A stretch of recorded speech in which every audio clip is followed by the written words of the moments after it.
Hey guys, it's been a little while since I've done another video. I think my last video on the Inokim Ox that I bought back in November of 2018 was, I think I did about 1600 Ks or thereabouts, and I did a bit of a review. I thought 2000 Ks was too close, and then I got to 3000 Ks and I just didn't have time, and then I was past that until my OCD demanded that it come on a semi-even number. So here we are at just past 4,000 kilometers now done since November of 2018. So you might be wondering what issues have I had. I don't know if it comes up on the video on my old iPhone, but you can see on the speedo, the two 00s on the left, the leftmost one is not working properly. It went on the fritz maybe 1,000 or more Ks ago. I think I mentioned it actually in my 1600 kilometer video. And then it got better. It sort of self-resolved itself, but in the last 200 to 300 kilometers, it's decided to take a bit of a vacation. Doesn't affect the performance of the scooter in any way, but without a further ado, let's get into the nuts and guts of it. So a couple of my bugbears with the scooter was with the squeaking of the front head stem. There was a bit of a gap in here. I don't know if it'll focus properly. Focus. There we go. A bit of a gap in there, and that used to squeak like crazy and drive me nuts. It used to turn a $2,500 scooter into a squeaky piece of crap that used to embarrass me when I was squeaking around town. That said, I did post a video on a suggested fix. I hadn't tested it at that time, but I was fairly confident that it was going to work out quite well, and it has. So I did that fix at somewhere around the 1600 kilometer mark, and like I said, as you can see, I'm now at 4,000 Ks, and there's absolutely no squeak whatsoever anymore. And I basically just took the same principles from, for those who are familiar with shooting and bedding in a rifle, those same basic steps, and just basically filled this area in with a hard, malleable, one of those epoxies that you squeeze together. And I jammed it in all the gaps and grooves around there, and put some lubricant on the side that I didn't want it to stick to, closed it all up, waited half an hour, pulled it apart and trimmed it off, and it's been absolutely rock steady ever since. And I by no means ride this sedately. It's usually at full speed everywhere we go, jumping up and down gutters and whatnot, pulling back hard on the head stem to get up and over things, and I haven't had any issues with that whatsoever. One thing that does squeak from time to time is the front drum brake. As to be expected, it's an older style braking system, but it's fairly simple to remedy. All you need to do is undo that big bolt there in the center. Apologies for the slow. There you go. Undo that big bolt in the center, and you do that by taking that cap off, putting a socket on either side, loosening it, and it pulls apart. Inside there, you get a bit of dust trap. Every couple of months, pull it apart, clean out the dust, and she's good to go again, and will stop squeaking. Okay. Otherwise, the other main point that I need to draw your attention to is at the back here. So, right, this I found out the hard way. In here, the bolt that's under here occasionally will work loose. Now, the guy who sold me the scooter, wanted to check it out. After a while, he said, we've had a couple that have come loose, and you just get a bit of slack left and right with your wheel. You'll know that you've got that because when you apply the brakes, your brakes might not. Sorry, I got a phone call during then, and my phone cut out recording. But you'll know that your back wheel hub is loose, because when you apply the brakes, you'll find you'll get a bit of an inconsistent braking pressure on there. Okay, and that's one of the first things you need to do to check it, is basically have the scooter up off the ground and see if you got any play left and right in your rear axle hub. Now, here's where the tricky part comes in. So I didn't check mine at the 1600 K mark. I think I checked it at about 2,500 Ks. I'm like, oh, my brakes are a little bit annoying, and that's how I found out, right? So the bit of play there is a little bit annoying. I thought, oh, okay, no worries. So you can't, with the bolt head that they give you, you can't obviously get into this, because you got to peel this thing off, right? So that comes out, and then you have access to the bolt underneath that. this cable runs straight through the center of the bolt. Okay, so you've got a closed ring spanner type arrangement here, which you can't get over. So you have to undo all the screws along the deck, here and over there, peel the whole thing off, follow this wire along, unpeel it from all the tape that's taped on this side under the battery, unclip it here, and then thread your ring spanner over that so you can get it on here, right?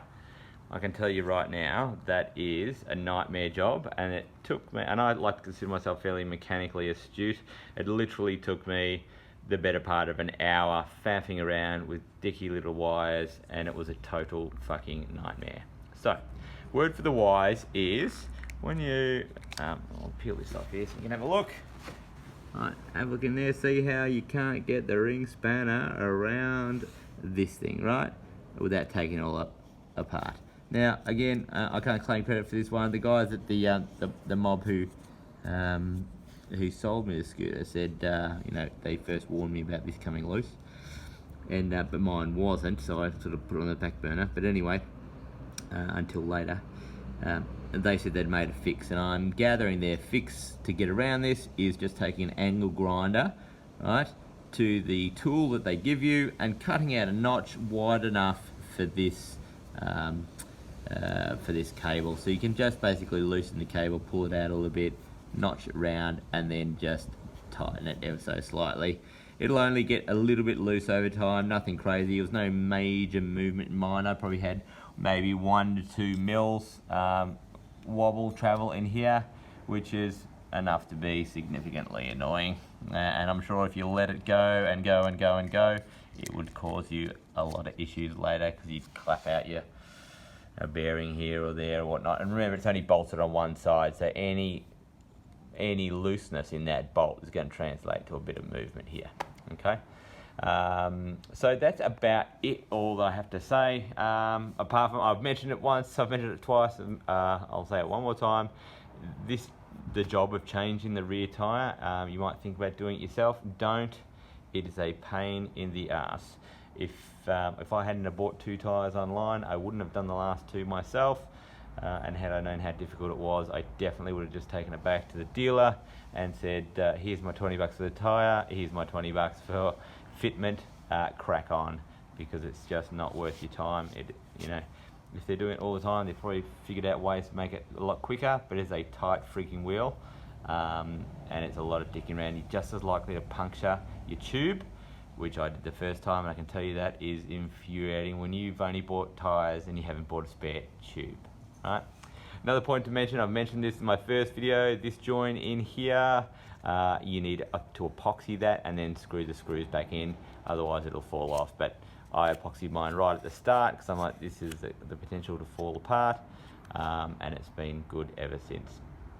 What else would you want to know about? You probably want to know about battery life. Okay, so battery life with this thing, when it was fully charged, when I first bought it, it would read 68 volts.